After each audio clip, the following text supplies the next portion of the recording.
ಎಲ್ರಿಗೂ ನಮಸ್ಕಾರ. ನೀವು ನೋಡ್ತಾ ಇದ್ದೀರಾ ಟಿವಿ ವಿಕ್ರಮ. ನಾನು ಮುಮ್ತಾಜ್ ಅಬ್ದುಲ್ ನೆಲ್ಲಡ್ಕ.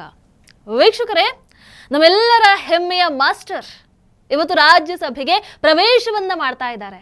ಪ್ರತಿ ಒಬ್ಬ RSS ಕಾರ್ಯಕರ್ತ, ಪ್ರತಿ ಒಬ್ಬ ಹೆಮ್ಮೆಯ ಭಾರತೀಯ ಬಹಳ ಖುಷಿಯಿಂದ ಸಂಭ್ರಮಿಸಬೇಕಾಗಿರುವಂತಹ ವಿಚಾರ ಇದು. ಇವತ್ತು ಅವರು ಕೇರಳದ ಕಮ್ಯುನಿಸ್ಟ್ ಮನಸ್ಥಿತಿಯನ್ನ ತೊರೆದು RSS ಕಾರ್ಯಕರ್ತನಾಗಿ ಕಮ್ಯುನಿಸ್ಟರ ವಿರುದ್ಧ ನಿಂತು ಹೆಮ್ಮೆಯಿಂದ ಎದೆಯುಬ್ಬಿಸಿ ಭಾರತ ಮಾತೆಗೆ ಜೈಕಾರವನ್ನ ಹಾಕಿದಂತಹ ಒಂದೇ ಒಂದು ಕಾರಣಕ್ಕೆ ತಮ್ಮ 2 ಕಾಲುಗಳನ್ನ ಕಳ್ಕೊಳ್ತಾರೆ. ಕಮ್ಯುನಿಸ್ಟ್ ಆಕ್ರಮಣಕಾರಿಗಳು ಅವರ 2 ಕಾಲುಗಳನ್ನ ಕಡಿದು ಹಾಕ್ತಾರೆ. ಯಾರು, ಏನು ಎಲ್ಲವನ್ನ ಇವತ್ತಿನ ಕಾರ್ಯಕ್ರಮದಲ್ಲಿ ನೋಡ್ತಾ ಹೋಗೋಣ. ವೀಕ್ಷಕರ, ಅವತ್ತು ಯಾವ ಕೇರಳದ ಕಮ್ಯುನಿಸ್ಟರು ಅವರ 2 ಕಾಲುಗಳನ್ನ ಕತ್ತರಿಸಿದ್ರು, ಇವತ್ತು ಅದೇ ಕಮ್ಯುನಿಸ್ಟರ ಎದುರು ತಲೆ ಎತ್ತಿ ನಿಂತು ಅದೇ RSS ಕಾರ್ಯಕರ್ತ ಮೋದಿಜಿ ಸಂಸತ್ತನ್ನ ಪ್ರವೇಶ ಮಾಡ್ತಾ ಇದ್ದಾರೆ. ಎಸ್, ಇವರು ಸದಾನಂದ ಮಾಸ್ಟರ್ ಅಂತ ಕೂಡ ಇವರನ್ನ ಕರೀತಾರೆ. ತಮ್ಮ ರಾಜಕೀಯ ಪ್ರತಿಸ್ಪರ್ಧಿಗಳ ವಿರುದ್ಧ ಕೊಲೆ, ಅವರ ಮೇಲೆ ದಾಳಿಗೆ ಕರೆಯನ್ನು ನೀಡುವಂತಹ CPIMನ ಕಣ್ಣೂರು ಮಾದರಿಗೆ ಬಲಿ ಆದಂತಹ ವ್ಯಕ್ತಿಯವರು. ಸದಾನಂದನವರು ಕಮ್ಯುನಿಸ್ಟ್ ಬೆಂಬಲಿಗರ ಕುಟುಂಬದಲ್ಲಿ ಹುಟ್ಟಿ ಬೆಳೆದಂಥವ್ರು. ಆದ್ರೆ ಹೋಗ್ತಾ ಹೋಗ್ತಾ ಆ ಕಮ್ಯುನಿಸ್ಟ್ ಮುಖವಾಡ ಅರ್ಥ ಆದ ನಂತರ ಅವರು ತಮ್ಮ ವಿದ್ಯಾರ್ಥಿ ದಿನಗಳಲ್ಲೇ RSSಗೆ ಸೇರ್ಪಡೆ ಆಗ್ತಾರೆ. ಇದು ನೋಡಿ CPIMನ ನಾಯಕರಿಗೆ ಕೆರಳಿಸುತ್ತೆ. ಇಷ್ಟ ಆಗಲ್ಲ ಅವರಿಗೆ. ಇವತ್ತಿನ LDF ಮುಖ್ಯಮಂತ್ರಿ ಪಿಣರಾಯಿ ವಿಜಯನ್ ಜಿಲ್ಲೆಯ ಕಮ್ಯುನಿಸ್ಟ್ ಕಾರ್ಯಕರ್ತರ ಪ್ರಕಾರ ಅವತ್ತು ಅವರು ಮಾಡಿದಂಥದ್ದು ಬಹಳ ದೊಡ್ಡ ಅಪರಾಧ ಆಗಿತ್ತು. ಬಹುಶಃ ಅವತ್ತು ಅವರು ಕಮ್ಯುನಿಸ್ಟ್ ಬೆಂಬಲವನ್ನ ಕೊಡದ ಸುಮ್ಮನೆ ಇದ್ರು ಆಗ್ತಾ ಇತ್ತೋ ಏನೋ. ಆದ್ರೆ ಕಮ್ಯುನಿಸ್ಟ್ ಅನ್ನ ತೊರೆದು RSS ಅನ್ನ ಸೇರಿದ್ರಲ್ವಾ, ಅದು ಅವರು ಅವತ್ತು ಮಾಡಿದಂತಹ ಜೀವನದ ಬಹಳ ದೊಡ್ಡ ತಪ್ಪಾಗಿತ್ತು. ವೀಕ್ಷಕರೇ, ಸದಾನಂದನ್ ಮಾಸ್ಟರ್ ತಮ್ಮ ಸಹೋದರಿಯ ಮದುವೆಗೆ ಅಂತ ಬಹಳ ಖುಷಿ, ಬಹಳ ಸಂಭ್ರಮದಿಂದ ಓಡಾಟವನ್ನ ಮಾಡ್ತಾ ಇದ್ರು, ಸಿದ್ಧತೆಗಳನ್ನ ಮಾಡ್ಕೊಳ್ತಾ ಇದ್ರು. ಅದು ಜನವರಿ 25, 1994.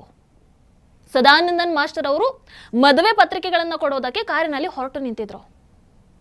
CPIMನ ಕಾರ್ಯಕರ್ತರು ಸದಾನಂದನ್ ಅವರು ಪ್ರಯಾಣಿಸ್ತಾ ಇದ್ದಂತಹ ಕಾರನ್ನ ನಡು ರಸ್ತೆಯಲ್ಲಿ ಅಡ್ಡಗಟ್ಟುತ್ತಾರೆ. ಅವರನ್ನ ಹೊರಗೆ ಎಳಿತಾರೆ. ಅವರ 2 ಕಾಲುಗಳನ್ನ ಕತ್ತರಿಸಿ ಬಿಡ್ತಾರೆ. ನೋವಿನಿಂದ ನರಳುತ್ತಾ ಇದ್ರು. ವೀಕ್ಷಕರಿಗೆ, ಕಮ್ಯುನಿಸ್ಟ್ ಕ್ರೂರತೆ ಹೇಗಿರುತ್ತೆ ನೋಡಿ. ನಿಜವಾಗ್ಲೂ ನನಗೆ ಅದನ್ನ ಕಲ್ಪಿಸಿಕೊಳ್ಳೋದಕ್ಕೂ ಬಹಳ ಹಿಂಸೆ ಆಗ್ತಾ ಇದೆ. ಅವರ ಕಾಲುಗಳನ್ನ ಕತ್ತರಿಸಿ ಅವುಗಳು ಶಸ್ತ್ರಚಿಕಿತ್ಸೆ ಆಗಲೇಬಾರ್ದನ್ನುವಂತಹ ದುರಾಲೋಚನೆಯನ್ನ ಇಟ್ಕೊಂಡು ಆ ಕಡಿದ ಕಾಲುಗಳನ್ನ ರಸ್ತೆಯಲ್ಲಿದ್ದಂತಹ ಮರಳಿನ ಮೇಲೆ ಉಜ್ಜಿ ರಕ್ತ ಸುರಿತಾ ಇದ್ದಂತಹ ಮಂಡಿಗೆ ಸಗಣಿಯನ್ನು ಉಜ್ಜುತ್ತಾರೆ. ಅವರ ಆ ನೋವಿನ ಕ್ಷಣಗಳನ್ನ ಊಹೆ ಮಾಡೋದಕ್ಕೂ ಸಾಧ್ಯ ಇಲ್ಲ. ಎಷ್ಟು ನರಕವನ್ನು ಅನುಭವಿಸಿದ್ದಿರಬಹುದು. ಅವತ್ತು ಕಮ್ಯುನಿಸ್ಟನರ ರಾಕ್ಷಸರು ಅಷ್ಟೆಲ್ಲ ಹಿಂಸೆಯನ್ನ ಕೊಟ್ಟರು ಕೂಡ ತಾಯಿ ಭಾರತಿ ತನ್ನ ಮಗನನ್ನ ಬಿಟ್ಟು ಕೊಡ್ಲಿಲ್ಲ. ಕಮ್ಯುನಿಸ್ಟರ ಸಂದೇಶ ಸಮಾಜಕ್ಕೆ ಬೇರೆನೇ ಇತ್ತು.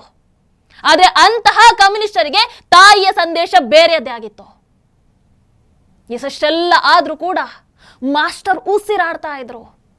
ಅವರ ಸ್ನೇಹಿತರು RSS ಸ್ವಯಂ ಸೇವಕರು ಸೇರಿ ಅವರನ್ನ ಆಸ್ಪತ್ರೆಗೆ ಸೇರಿಸ್ತಾರೆ. 2 ಕಾಲುಗಳನ್ನ ಮಾಸ್ಟರ್ ಕಳ್ಕೊಳ್ತಾರೆ. ಆದ್ರೆ ಕಾಲುಗಳನ್ನ ಕಳ್ಕೊಂಡ್ರು, ಮಾಸ್ಟರ್ ಉಳ್ಕೊಳ್ತಾರೆ.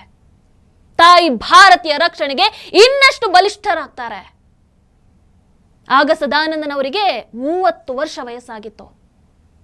ಚೇತರಿಸಿಕೊಂಡ ನಂತರ ಅವರು ಕೃತಕ ಕಾಲುಗಳ ಸಹಾಯದಿಂದ ನಡೆಯೋದಕ್ಕೆ ಪ್ರಾರಂಭ ಮಾಡ್ತಾರೆ.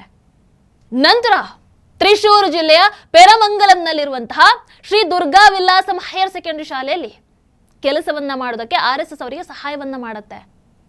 ಆ ಶಾಲೆಯಲ್ಲಿ ಸುಮಾರು 25 ವರ್ಷಗಳ ಕಾಲ ಸಮಾಜ ವಿಜ್ಞಾನ ಶಿಕ್ಷಕರಾಗಿ ಸೇವೆಯನ್ನ ಸಲ್ಲಿಸಿ 2020ಕ್ಕೆ ಆ ಸೇವೆಯಿಂದ ನಿವೃತ್ತರಾಗ್ತಾರೆ. ಬಿಜೆಪಿ ಚುನಾವಣೆಗಳಲ್ಲೂ ಕೂಡ ಸ್ಪರ್ಧೆಗೆ ಇಳಿತಾರೆ. ನೀವು ನೋಡಬಹುದು, ಮೋದಿಜಿಯವರು ಕೂಡ ಸದಾನಂದನ್ ಅವರ ತಾಯಿ ಭಾರತೀಯ ರಕ್ಷಣೆಯನ್ನ, ಅವರ ಸಾಹಸವನ್ನ ಹೊಗಳಿದ್ರು. श्रीमान सदानंद जी मास्टर को पेश करना चाहता हूं।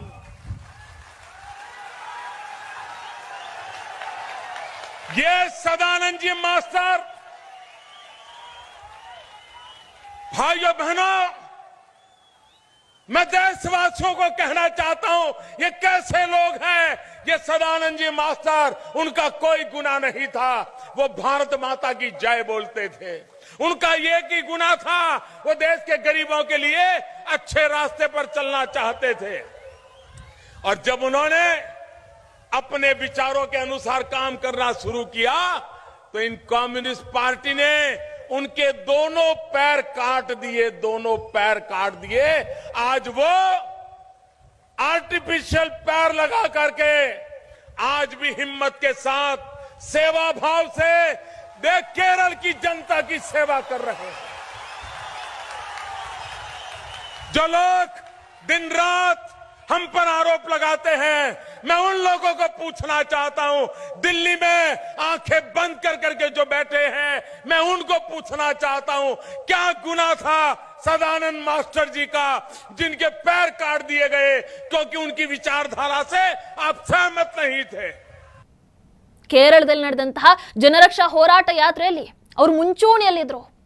ಎರಡು ಕಾಲುಗಳು ಇಲ್ಲದೆ ಇದ್ರೂ ಕೂಡ ಕೃತಕ ಕಾಲುಗಳ ಮೂಲಕ ಪಾದಯಾತ್ರೆಯನ್ನ ಮಾಡ್ತಾ ತಮ್ಮನ್ನ ತಾವು ಎಲ್ಲಾ ರೀತಿಯಲ್ಲೂ ಕೂಡ ತೊಡಗಿಸ್ಕೊಳ್ತಾರೆ. ಯುವ ಶಕ್ತಿಗೆ, ಕಾರ್ಯಕರ್ತರಿಗೆ ಒಂದು ಮಾದರಿಯಾಗಿ ನಿಲ್ತಾರೆ. ಇವತ್ತು ಅದೇ ಸದಾನಂದನವರು ರಾಜ್ಯಸಭೆಗೆ ಪ್ರವೇಶವನ್ನ ಮಾಡ್ತಾ ಇದ್ದಾರೆ. ರಾಷ್ಟ್ರಪತಿ ದ್ರೌಪದಿ ಮುರ್ಮು ಅವರು ಅದೇ ಸದಾನಂದನವರನ್ನ ರಾಜ್ಯಸಭೆಗೆ ನಾಮನಿರ್ದೇಶನ ಮಾಡಿದ್ದಾರೆ. ವೀಕ್ಷಕರೇ, ನಿಮ್ಗೆಲ್ರಿಗೂ ಗೊತ್ತು, ರಾಷ್ಟ್ರಪತಿಗಳು ರಾಜ್ಯಸಭೆಗೆ ಗರಿಷ್ಠ 12 ಸದಸ್ಯರನ್ನ ನಾಮನಿರ್ದೇಶನ ಮಾಡ್ತಾರೆ. ನಾಮನಿರ್ದೇಶಿತರು ಅವರು ಸಾಹಿತ್ಯ ಆಗಿರಬಹುದು, ವಿಜ್ಞಾನ ಆಗಿರಬಹುದು, ಕಲೆ ಆಗಿರಬಹುದು, ಸಾಮಾಜಿಕ ಸೇವೆ ಕ್ಷೇತ್ರಗಳಿಂದ ಬಂದಿರಬೇಕು. ಈಗ ಮೇಲ್ಮನೆಯಲ್ಲಿ ಖಾಲಿದ್ದಂತಹ 4 ಸ್ಥಾನಗಳಿಗೆ 4 ಆಯ್ಕೆ ಆಗಿರೋದ್ರಲ್ಲಿ ಸದಾನಂದನ್ ಅವರು ಕೂಡ ಒಬ್ರು. ವೀಕ್ಷಕರೇ, ಅವತ್ತು ಕಮ್ಯುನಿಸ್ಟರ್ ಅವರ 2 ಕಾಲುಗಳನ್ನ ಕತ್ತರಿಸಿದ್ರು. ಅದವರ ಆತ್ಮವಿಶ್ವಾಸವನ್ನ ಕತ್ತರಿಸೋದಕ್ಕಾಗಲಿಲ್ಲ. ಹೌದು, ಕಮ್ಯುನಿಸ್ಟರು ಸದಾನಂದನ್ ಅವರ 2 ಕಾಲುಗಳನ್ನ ಕತ್ತರಿಸಿದ್ರು, ಆದ್ರೆ ತಾಯಿ ಭಾರತೀಯ ಮೇಲಿನ ಪ್ರೀತಿಯನ್ನ ಅವರಿಂದ ಕತ್ತರಿಸೋದಕ್ಕೆ ಸಾಧ್ಯ ಆಗಲಿಲ್ಲ. ಅವತ್ತು ಕಮ್ಯುನಿಸ್ಟರು ಸದಾನಂದನ್ ಅವರ 2 ಕಾಲುಗಳನ್ನ ಕತ್ತರಿಸಿದ್ರು, ಆದ್ರೆ ಅವರ ದೇಶಭಕ್ತಿಯನ್ನ ಕತ್ತರಿಸೋದಕ್ಕಾಗಲಿಲ್ಲ. ಯಾಕಂದ್ರೆ ಪ್ರತಿ ಒಬ್ಬ RSS ಕಾರ್ಯಕರ್ತನ, ಪ್ರತಿ ಒಬ್ಬ ಹೆಮ್ಮೆಯ ಭಾರತೀಯನ ಮನಸ್ಸಿನಲ್ಲಿರುವಂತದ್ದು ಒಂದೇ ಒಂದು, ನಾನು ಇರಲಿ ಇಲ್ಲದಿರಲಿ ನನ್ನ ಭಾರತ ಬೆಳಗುತ್ತಿರಲಿ. ನಾನು ಇರಲಿ ಇಲ್ಲದಿರಲಿ ನನ್ನ ಭಾರತ ಬೆಳಗುತ್ತಿರಲಿ. ನಾನಳಿವೆ ನೀನಳಿವೆ, ನಮ್ಮೆಲುಬುಗಳ ಮೇಲೆ ಮೂಡುವುದು ನವ ಭಾರತದ ಲೀಲೆ. ಸಮಾಜಕ್ಕಾಗಿ ಸರ್ವಸ್ವವನ್ನ ಕೂಡ ತ್ಯಾಗ ಮಾಡಿ ತಾಯಿ ಭಾರತೀಯ ಸೇವೆಗಾಗಿ ತಮ್ಮ ಜೀವನವನ್ನೇ ಮುಡಿಪಾಗಿಟ್ಟಂತಹ ನಮ್ಮೆಲ್ಲರ ಆದರ್ಶಪ್ರಾಯರಾದಂತಹ ಸದಾನಂದ ಮಾಸ್ಟರ್ ಅವರು ರಾಜ್ಯಸಭೆಗೆ ನಾಮನಿರ್ದೇಶನಗೊಂಡಿದ್ದಾರೆ. ಇದು ನಮಗೆಲ್ಲರಿಗೂ ಕೂಡ ಬಹಳ ಹೆಮ್ಮೆಯ ವಿಚಾರ. ಮತ್ತೊಮ್ಮೆ ಸದಾನಂದ ಮಾಸ್ಟರ್ ಜಿ ತಮಗೆ ಅಭಿನಂದನೆಗಳನ್ನ ಸಲ್ಲಿಸ್ತಾ ಇದ್ದೀವಿ. ಭಾರತ್ ಮಾತಾ ಕಿ ಜೈ. ಟಿವಿ ವಿಕ್ರಮ, ದೇಶ ನಿಮ್ಮ ಕೈಯಲ್ಲಿ.